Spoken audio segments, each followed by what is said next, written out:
Hi students.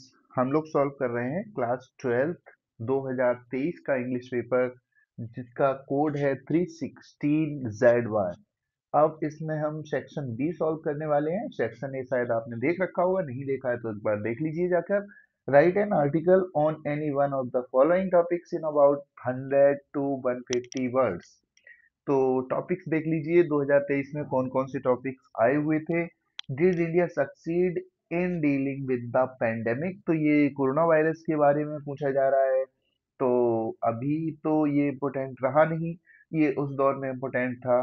Role of woman in modern India, जो वर्तमान भारत है उसमें महिलाओं का क्या रोल है, एक बार मैंने इसको करा भी दिया, लगभग मिलता जुलता। महिलाओं से रिलेटेड और सेफ्टी ऑफ वुमन से related. Journalism and it's work in a democratic setup, तो इस पर आज हम लोग चर्चा कर लेते हैं।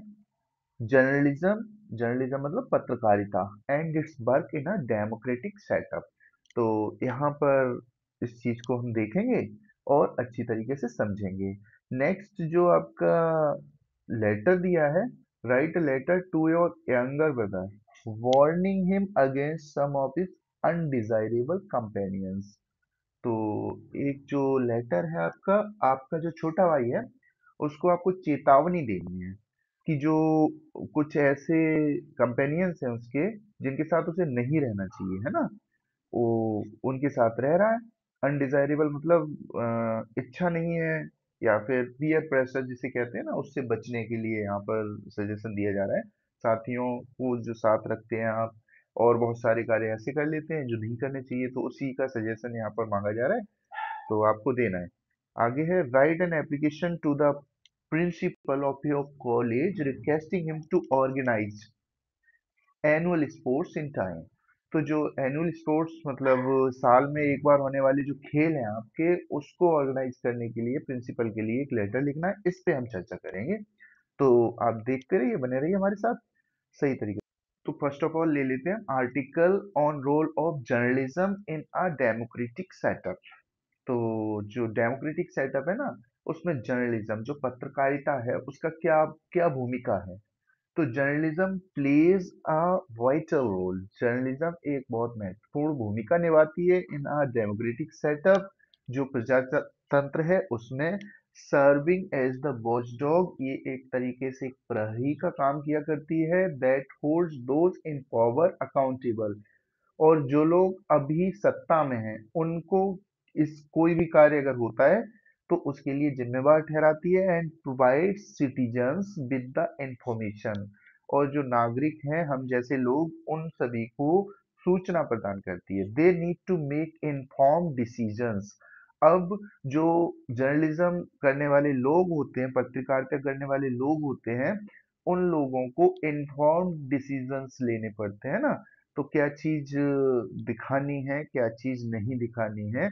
इन अ डेमोक्रेटिक सोसाइटी, अगर हम बात करें प्रजातांत्रिक समाज की, journalism is essential for ensuring transparency. तो जो जर्नलिज्म है वो आवश्यक है सुनिश्चित करने के लिए ट्रांसपेरेंसी, पारदर्शिता, अकाउंटेबिलिटी, जिम्मेदारी, एंड एन इन्फॉर्म्ड सिटीजनरी। और आप साथ में क्या करेंगे कि जो नागरिक हैं उन तक सही सूचना भी पहुंचाएंगे, तो सूचना पहुंचाना भी कार्य है जर्नलिज्म का। आगे देखिएगा की फंक्शंस ऑफ जर्नलिज्म, जर्नलिज्म जो पत्रकारिता है उसके मुख्य कार्य क्या हुआ करते हैं। इंफॉर्मेशन डिसेमिनेशन, तो सूचना का प्रसार करना, सूचना को फैलाना, देना, लोगों को सूचना पहुंचाना। Journalism informs citizens about current events, तो जो पत्रकारिता है वो सूचित किया करती है नागरिकों को जो वर्तमान मुद्दे चल रहे हैं उनके बारे में। पॉलिसीज है, नीतियां बन रही हैं। एंड इश्यूज, जो भी मुद्दे हैं अफेक्टिंग देयर लाइफ, जो भी मुद्दे, ऐसी सूचनाएं, ऐसी जानकारी जो आम जन के जीवन पर प्रभाव डालती हो, उस प्रकार की सारी जानकारी को शेयर करना, ये जर्नलिज्म का काम हुआ करता है। जर्नलिज्म मुख्य तौर पर यही काम किया करती है। अकाउंटेबिलिटी मतलब भाई अब कोई भी काम गलत हो गया, कुछ भी गड़बड़ हो गया, तो किसी ना किसी की तो जिम्मेदारी होगी ना। तो किसकी जिम्मेदारी होनी चाहिए, ये चीज को जो है वो बताती है, जर्नलिज्म बताती है। Journalist investigate and expose government corruption. अब कहीं पर भी सरकार घोटाला कर रही है, कुछ गलत कर रही है, तो उसकी सारी सूचना, उसकी सारी जानकारी जनता को देना, समाज को प्रदर्शित करना। अब्यूज ऑफ पावर, अगर कहीं ऐसा होता है कि मंत्री हैं, नेता हैं, अथाह शक्ति होती है उनके पास, अगर वो शक्ति का दुरुपयोग करते हैं तो उसकी सूचना भी लोगों तक पहुंचाना। एंड रॉन्ग डूइंग, अगर किसी प्रकार का कोई गलत कृत्य करते हैं तो उसकी सूचना लोगों तक पहुंचाना, ये काम होता है जर्नलिज्म का।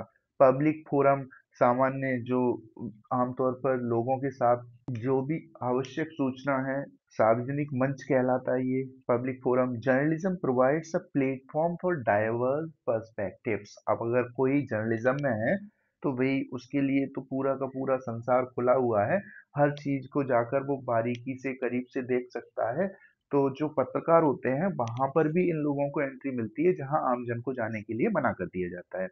तो जर्नलिज्म प्रोवाइड्स अ प्लेटफॉर्म, ये जो है एक ऐसा प्लेटफॉर्म प्रदान करती है, स्थान प्रदान करती है फॉर डाइवर्स पर्सपेक्टिव, जिसमें तरह तरह के विविध जो विचारधाराएं होती हैं हमारी, वो शामिल हो सकती हैं। फोस्टरिंग, फोस्टरिंग का मतलब पालन पोषण करना। पब्लिक डिबेट एंड डिस्कशन, अब क्या प्रदान किया करती है, जहाँ पर पब्लिक डिबेट और डिस्कशन भी हो सकते हैं। डिबेट एक टॉपिक पे हम सभी लोग बोलते हैं और डिस्कशन एक टॉपिक पे चर्चा किया करते हैं। A free and independent press is crucial for a healthy democracy। अगर आप जानते हो तो जो सबसे महत्वपूर्ण चीज है वो क्या है, फ्री एंड इंडिपेंडेंट प्रेस। तो आज जिस तरीके की स्थिति आप देश में देख रहे होगे उससे आप समझ पा रहे होगे कि अगर हमारा जो मीडिया है वो स्वतंत्र रूप से कार्य नहीं कर पाएगा, ये बहुत आवश्यक है, क्रुशियल आवश्यक है फॉर अ हेल्दी डेमोक्रेसी। तो अ, हमारी हेल्दी डेमोक्रेसी नहीं बन पाएगी। एक स्वस्थ प्रजातंत्र के लिए, लोकतंत्र के लिए, हम जो है स्वतंत्र मीडिया का होना बड़ा परम आवश्यक होता है, इसका होना। However, the rise of social media and fake news has made it challenging for journalist. अब जो सोशल मीडिया का बढ़ना है बहुत ज्यादा, जो सोशल मीडिया हम फेसबुक, यूट्यूब, ये सारी चीजें यूज कर रहे हैं ना, अब इसका प्रचार प्रसार कुछ ज्यादा ही होने लगा है, इसके माध्यम से प्रचार प्रसार ज्यादा होने लगा है, तो फेक न्यूज ज्यादा आसानी से फैल जाती है। तो however, the rise of social media and fake news has made it challenging for journalists।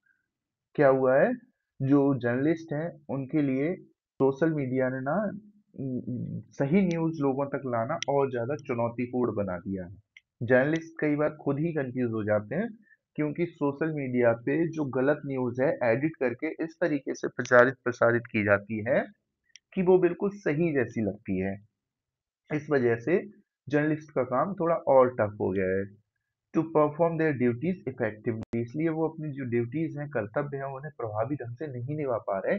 Despite these challenges, इन सारी चुनौतियों के बावजूद भी professional journalism remains committed to putting reality first. जो प्रोफेशनल जर्नलिज्म है, व्यावसायिक पत्रकारिता है, वो अभी भी पूरी तरीके से कमिटेड है टू पुटिंग रियलिटी फर्स्ट। वो किस चीज को रखने में, जो वास्तविकता है उसको पहले रखने में, अगर वो निष्पक्ष रूप से काम कर रही है तो। एडहरिंग टू प्रोफेशनल एथिक्स, जो भी उनकी नैतिकताएं हैं उनके साथ, ऐसा नहीं है कि कुछ जुलूल उल्टा सीधा सब कुछ प्रेजेंट कर दिया गया टीवी पे जो आप फैमिली के साथ भी नहीं देख सकते, या फिर मानव हित में नहीं है, वो सारा कुछ दिखा दिया।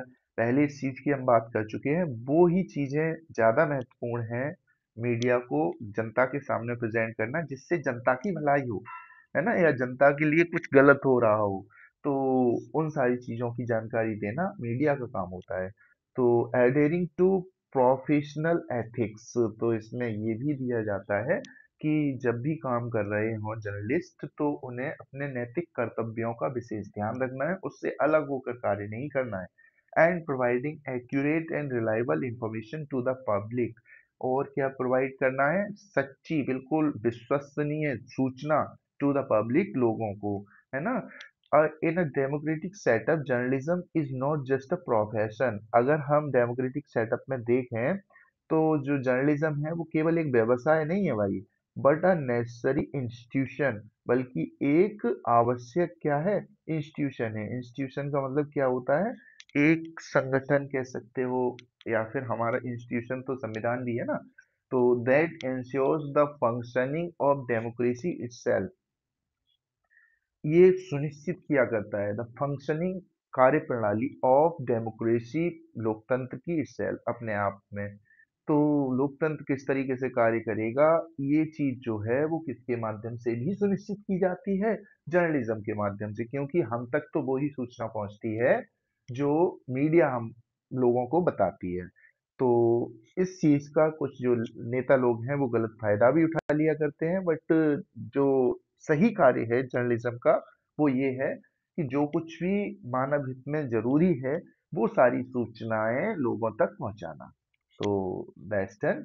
अगला जो क्वेश्चन है आपका, application to the principal requesting him to organise annual sports, ये आप देखेंगे किस तरीके से इसको लिखना है, हम साथ में ये भी डिस्कस करते चलेंगे। तो फर्स्ट ऑफ ऑल जब हम शुरुआत करेंगे तो यहाँ पर जो प्रिंसिपल है, आई मीन जिस भी व्यक्ति के लिए हम लिख रहे हैं, किसके पास भेजना है लेटर को, उसके पद को यहाँ सबसे पहले लिखा करते हैं, द प्रिंसिपल। फिर कॉलेज का नाम, आपके कॉलेज का जो भी नाम होगा, सिटी का नाम जो भी होगा, उसके बाद एक लाइन छोड़ेंगे, अपना एड्रेस लिखेंगे, आप खुद अपना एड्रेस लिखेंगे, और ये एड्रेस जो है वो क्वेश्चन में दिया होता है। आप जो क्वेश्चन पेपर में फाइंड आउट करेंगे ना, उसी में आपका एड्रेस मिल जाएगा, वही एड्रेस लिखना है, ऐसा नहीं है आप अपना एड्रेस लिखते हैं। आपको बता दिया जाएगा you are this one, you are Rahul, you are Ravi, तो जो कोई आपको मेंशन करेगा उसी के हिसाब से आप इसको फर्दर कंटिन्यू करेंगे। सब्जेक्ट है आपका request for organising annual sports on time. तो रिक्वेस्ट आप प्रार्थना कर रहे हैं for organising annual sports on time, कि समय से हमारे जो विद्यालय है उसमें जो वार्षिक खेल हुआ करते हैं उनको करवा दीजिए। रिस्पेक्टेड सर मैडम, तो रिस्पेक्टेड सर या मैडम जो भी हैं उनके लिए आप ये लेटर लिख रहे हैं। I am writing this application, application का मतलब होता है प्रार्थना पत्र, on behalf of the student body to request that the annual sports event be organised. तो एक व्यक्ति कोई लिख रहा है स्टूडेंट की तरफ से, उनका प्रतिनिधि बन के, किसके बारे में, एनुअल स्पोर्ट्स इवेंट के बारे में, जो वार्षिक खेल समारोह होता है, be organise in a timely manner. तो ये कह रहे हैं कि भाई वो समय से हो जाना चाहिए ना, दिस ईयर, इस साल टाइम पर ऑर्गेनाइज हो जाए तो ज़्यादा अच्छा है। The event is eagerly anticipated by students, तो लोग जो हैं, जो स्टूडेंट्स हैं वो अपेक्षित हैं, मतलब ये अपेक्षा कर रहे हैं कि ये सही समय पर हो जाएगा, है ना। पहले से ही इच्छा जाहिर की हुई है by students and plays vital role in promoting physical fitness. अब ये महत्वपूर्ण भी हुआ करता है स्टूडेंट्स के लिए कि उनकी जो फिजिकल फिटनेस है वो बनी रहती है, टीम वर्क की भावना बनी रहती है, एंड कॉलेज स्पिरिट भी बनी रहती है। फिजिकल फिटनेस का मतलब होता है शारीरिक जो फिटनेस होती है, शारीरिक रूप से सक्षम बने रहते हैं, टीम वर्क एक दूसरे के साथ जुड़कर मिलकर कार्य करने की भावना बनी रहती है, एंड कॉलेज स्पिरिट, और फिर क्या है, अपनी कॉलेज के लिए भी लगे रहते हैं वो, क्यों कॉलेज के लिए कुछ अच्छा करना है, उसके लिए ट्रॉफी लेकर आनी है, उसके लिए मेडल जीतना है।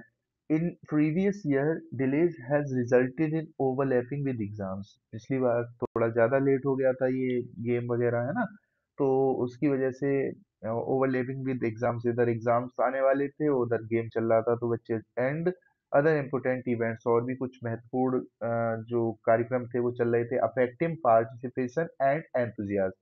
तो अफेक्टिंग पार्टिसिपेशन, अब ये जो है कुछ बच्चे जो बहुत ईगर हैं एग्जाम्स को लेकर, बोर्ड एग्जाम्स होंगे कुछ बच्चों के, लेकिन वो बहुत साथ में बहुत अच्छे खिलाड़ी भी थे, तो वो पार्टिसिपेट नहीं कर पाए, और जो पार्टिसिपेट भी किए तो थोड़ा सा डाइवर्जन रहा एग्जाम की तरफ, तो उनमें वो उत्साह नहीं दिखा।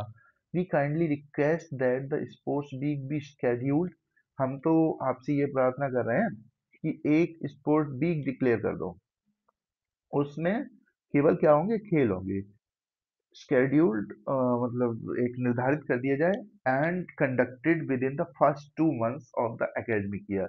तो जो academic year शुरू होता है ना, तो उसके पहले जो 2 महीने होते हैं उसमें ये सारा कुछ करा लिया जाना चाहिए। This will enable student to participate wholeheartedly।